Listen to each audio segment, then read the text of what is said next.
Well, hey everybody, welcome to the 5th Sunday of Lent.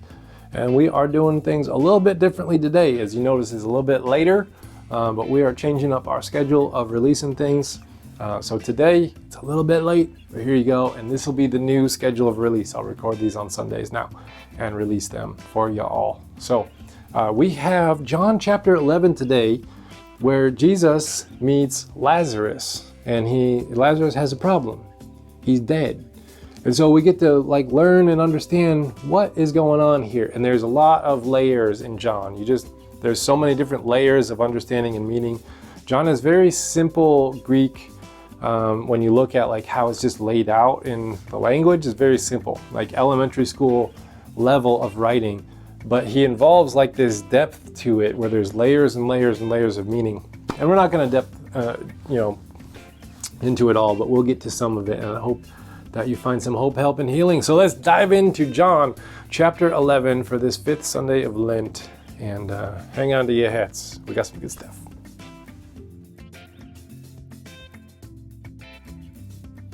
All right, we've all done it. In times of strength, we overcompensate our ability and then we get hurt. How many times have you lifted something and then twinged a nerve or pulled a muscle or broken a bone or got a hernia, right? Or you spent your younger years of strength and power, just tearing through certain tasks, thinking, I'm strong, I'm immortal, and then you need corrective surgery when you get older, right? We all do it. Now, keep that in the back of your brain for a minute. This passage here starts off with an interesting little plot twist. It says, someone was ill. And then Lazarus of Bethany. Okay, why didn't it just say Lazarus was sick? I think that it's trying to set a tone of correction for the first verse. Somebody was ill. That's oftentimes how we think God thinks of the world. God is some business CEO running the world with a power tie and a big fat monster desk. And then the problems that we face come across that desk as memos. And then ours says, somebody is ill. And then it's up to God on whether or not, do I want to look into the particulars of this memo and see if it's worth my time to invest? And that someone is ill idea of God is immediately corrected because it says Lazarus in the town of Mary and Martha, who was going to anoint Jesus for his death, their brother Lazarus was ill. Okay, we all need this correction because our toils and trials in this life can leave us feeling that we're merely a blip on the radar of God. But God knows our name and our town. Now, the illness that Lazarus had is not necessarily defined here. It just says Lazarus was ill. He was sick, weak, powerless, needy, poor, feeble, without strength. That there is a very broad diagnosis of symptoms. Now, this word sick or ill in the Greek means all those things. It's a word that seems to envelop the entire human condition. We spend a lot of time and energy trying to convince ourselves that the opposite is true. And we pursue positions of power and influence, and we work out our muscles so that we get bigger. We pursue knowledge, we accumulate money, all because we fear our mortality and condition as helpless. So Lazarus is this picture of you and of me. He's all of us. Over time and space and history, he represents us all. And we would rather look to this resurrection of Christ moment and victory and strength and power, but it is not Easter yet. It is Lent, and we are meant to be here in Bethany with Lazarus. Now, Bethany, that name is also interesting. I think it represents the whole human condition as well. The name sounds very pretty in English. Oh, Bethany. Sounds like you'd plant flowers there or something, right? But in the Hebrew, it has a double meaning. It means house of figs, but it also means house of misery, house of pain. I'm going to jump around. Bethany was a city for disabled people. It was located about 1.7 miles away from the big center Jerusalem, where everyone worshiped at the big temple, right? Now, this isn't totally confirmed, but Bethany meets all the requirements to be the location of one of 3 historic houses for the disabled, which had to be at least 1 mile away from the city of Jerusalem. Now, the house of Simon the leper from Matthew 26 was located at Bethany. And Lazarus is also sick and feeble, and he lives at Bethany. So it actually might be the location of a poor house of lepers, quote, that was resettled safely away from the city and out of sight and out of mind. Because these types of cities were called refuge cities, and they were required by law to exist as safe havens for the sick. But the community changed them from places of refuge to places of isolation. In fact, it was so close to the temple, the place of gathered worship and community and life, and yet you could not see it from the top of the Temple Mount because Bethany was in this lower elevation on the other side of the hill. They didn't want to look at it. They didn't want to acknowledge it existed. Now, when we're young and we're able to be strong and in our strength, we often abuse our bodies in ways that our older selves are cussing us out over. And we have to then pay for it in like surgeries and therapies and mental conditions and physical conditions and emotional conditions. Because in our attempts to deny our human condition and mortality by pursuing the things that make us feel immortal and powerful, we create Bethanies of isolation for those who cannot engage in those pursuits, or who've had their eyes opened and that those pursuits are just fruitless at best and abusive at worst. But here, Jesus arrives in this city with a message, a sign for us all. There's 7 signs in John, and this is the final one. So let's take a peek at it.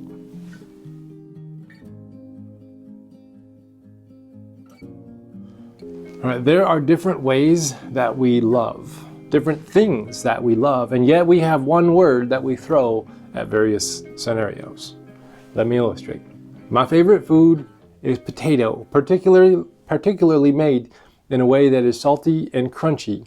And if you want to go the extra mile, you add non-dairy cheese on it to make it gooey fatty. So you have all those things like fries, wedges, hash browns. I love it. Maybe it's my Irish roots and they remember the potato famine that brought all of my ancestors here to America, and now I just have to eat all the potatoes. I don't know. It's in my genes. I used to have red hair. Now it's white. But I'll say I love potatoes, and then I'll say I love my family. Okay, same word, different meaning, I would hope so, based on the context used. Now, the Greek language has different words for the different kinds of loves humans experience. C.S. Lewis famously wrote about them in his book, The Four Loves. And today's passage uses this, but we're going to totally miss it if we don't know about these words. It says that Lazarus is sick in the house of misery. Pretty start to a pretty story, right? And his sisters sent word to Jesus, Lord, he whom you love is sick. Now, the word for love here is Phileo. It means a good and beloved friend. The city of Philadelphia is actually called the city of brotherly love, and is based on this Greek word for love that represents strong friendship.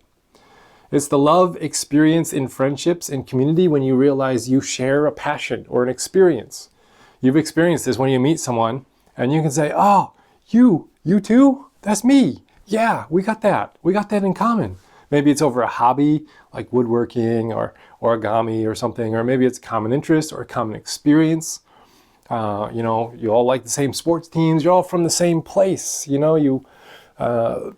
Maybe it's an experience like, well, we're both veterans. We understand what it's like. We're both widows. We understand what that's like. You're both from the same city. When you're traveling, you meet someone, you're like, oh, you're here too, right? You find a connection point, and then a natural relationship, a friendship, is built on that. That's Phileo. That's a kind of love. Now, when word is sent to Jesus, they say, your dear friend is sick. The one that you love is sick. The one that you Phileo is sick. They know Jesus is going to respond because they're friends. And friends come through for each other. Friends are there for you when you're down and in need. Friends will come and visit you when you are in Bethany, the house of misery. But Jesus doesn't show up in the hour of need. He procrastinates, which is confusing to me. He says confusing words that sound like he's lying. Oh, Lazarus' condition's not going to lead in death. It's not going to lead to death, but to glory of God. And then he dies. And everyone is kind of looking at Jesus, maybe with disgust, maybe with confusion, maybe with a little contempt. We've all been here, and then we're taught, don't question it, right? Have you ever been in Bethany, isolation, house of misery, house of pain, and then God don't show up? It's the most awful feeling in the world that, the job was given to someone else that you were really wanting. The loved one that you're really pulling for and praying for, they didn't make it. The electricity was shut off. Your physical or your mental health got worse instead of better, and it feels as though God was late. Or the memo that came across the desk was dropped on the floor at the end of the workday of God's, office time, and he looks down and he's like, hey, I wonder what that is on the floor. Oh crap, it's a memo. Someone is ill. And we who then experience the lateness of God are left in the wreckage of a life that is unsaved. And then we feel something called despair, which is a sense of hopelessness when the world or our faith does not operate the way we thought it should. And we live in this space in between the expectations that did not come to fruition and new expectations that are not yet formed. And we've been like deconstructed, and we're in a middle space. And what do I do here? Where do I go? Now, the rest of the world doesn't know what to do with you when you have fallen apart. And they don't have an ability or desire to put something, help you put something back together. You're just on your own. The family doesn't want to talk about it. Church they don't want to talk about it until you got a testimony of victory. Then they're going to bring you up front on Sunday morning, have you tell about how God rescued everything, right? Your friends, they don't want to talk to you because you're just too depressing to be around. Or, see, the truth is, Phileo love, as great as it is not strong enough to handle deconstruction, because it removes the foundation of connection that your love was built on. And all those cliche answers that your faith expected and believed, now they're gone. Everything was built on that. And then you have work to do to find a new reality with God and life and this world, and to find something else, a new form of love, which the Bible calls agape, which is divine creative love. So let's dive into that one, see what we see.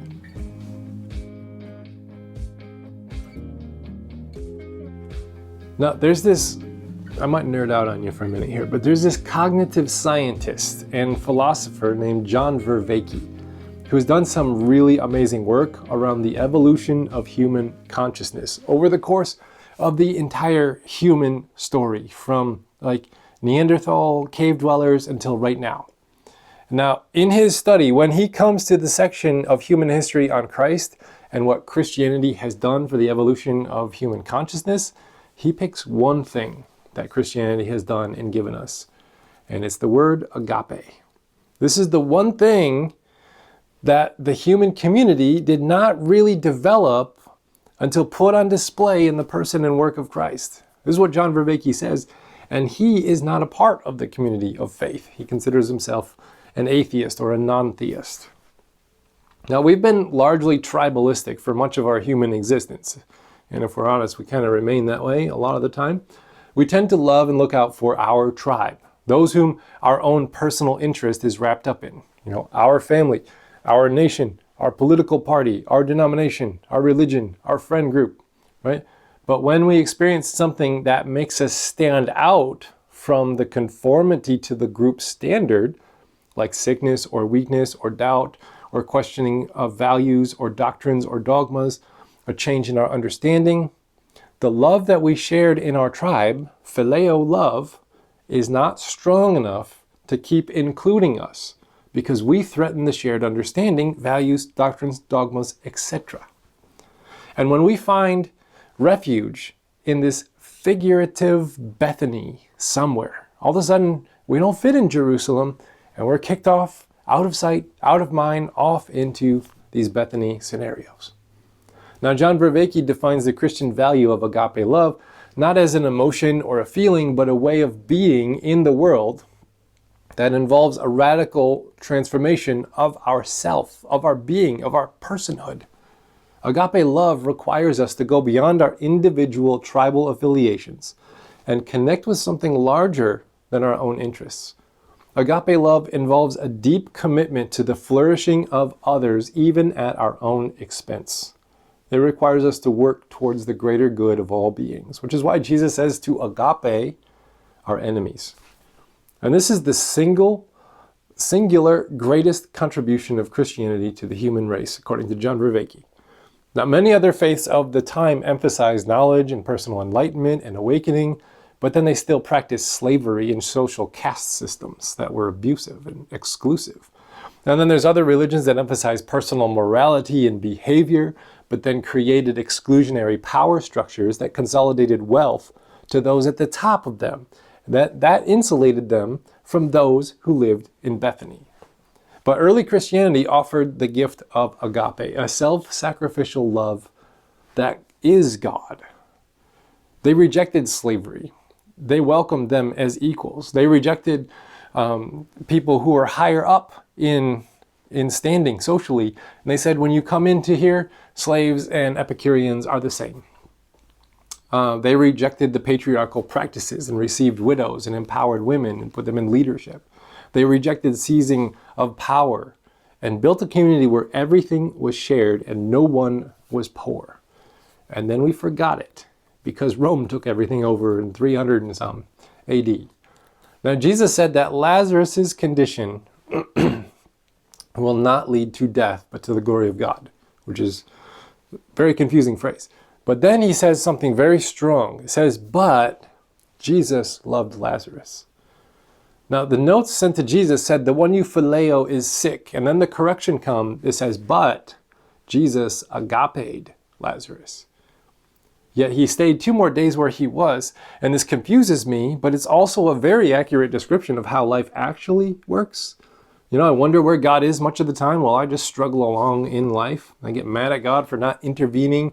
I get filled with despair that, you know, how I envision how God is supposed to be working is not how it's actually working on the ground. Here is the great invitation to recognize the incongruity of what I believe and how it actually works in order to see something else. You see, the thing broken with the world is not God's inaction within it, but our refusal to see and embrace the kind of love that God is, agape, that when practiced would create hospitable places for us.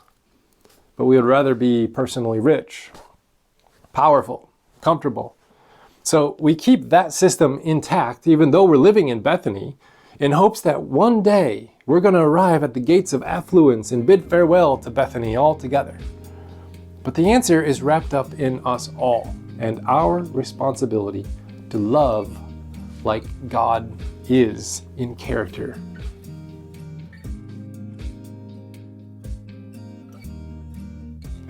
Now, Jesus goes to Bethany even though it is dangerous.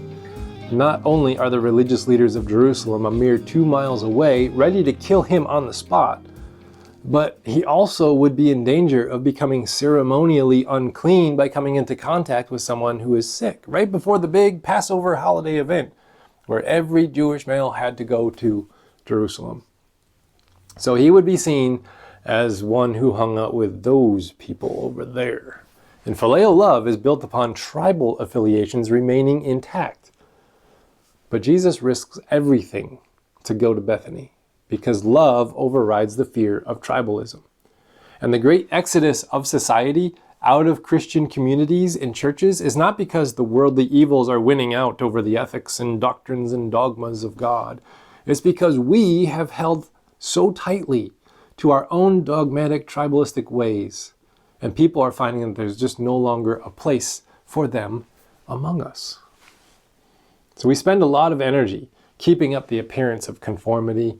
We stuff our doubts and our questions into corners of our psyche. We tuck away major shifts in our understanding, and we think, what would they say if they knew what I thought about fill in the blank?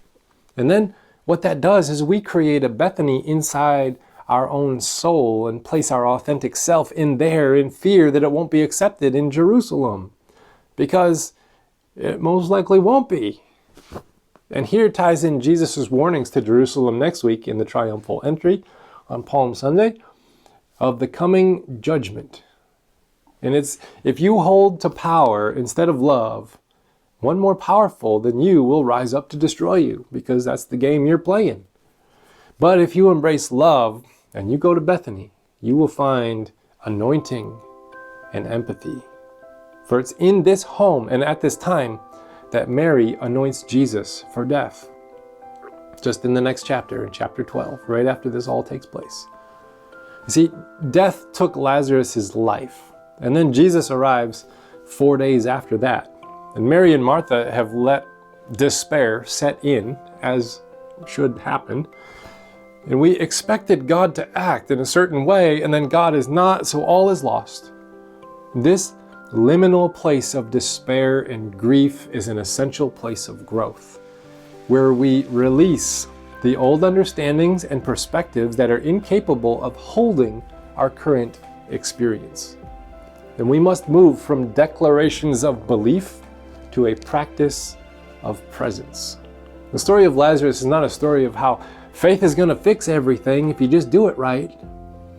It's an understanding that love can heal.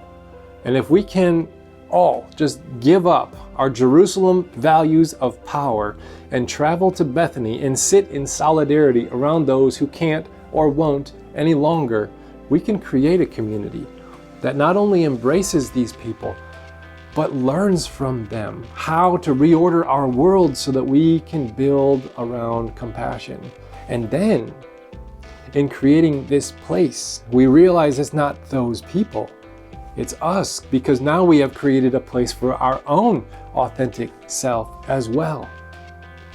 And we realize we were all in this. This is the agape love that God is. So it is absolutely safe to embrace it and pursue it and build upon it. So live here in the undefined presence. Spoiler, Lazarus is raised from the dead, right?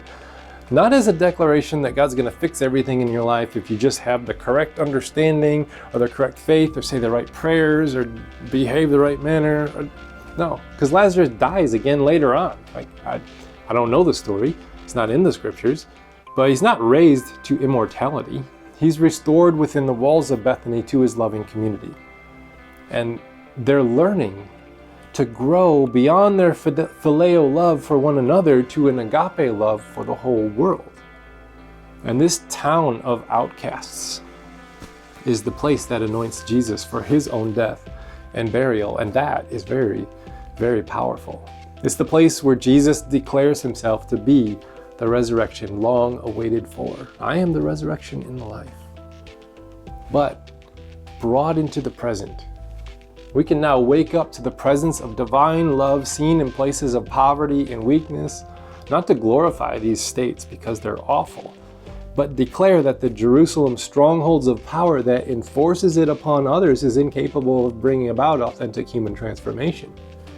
So regardless of someone's rightness of belief and behavior and demand for affiliation and conformity, doesn't matter. Jesus shows us that the way of love that he lives perfectly leads to resurrection and life, while the way of power leads to destruction by its own ends.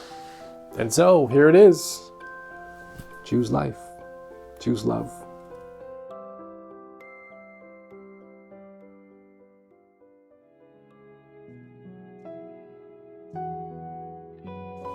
Hey, thank you so much for joining us in this digital space. Thank you for being patient while we're switching up our schedule of release.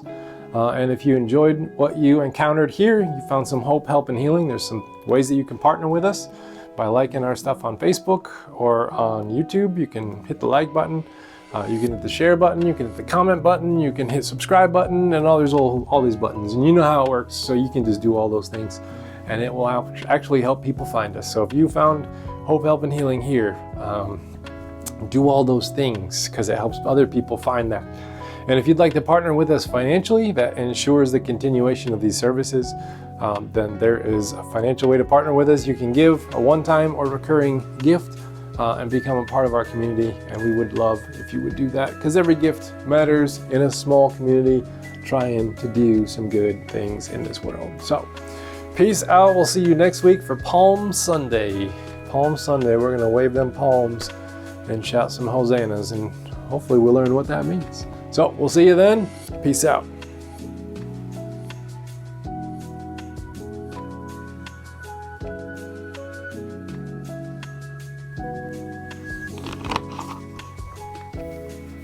Blah, blah, blah, blah, blah.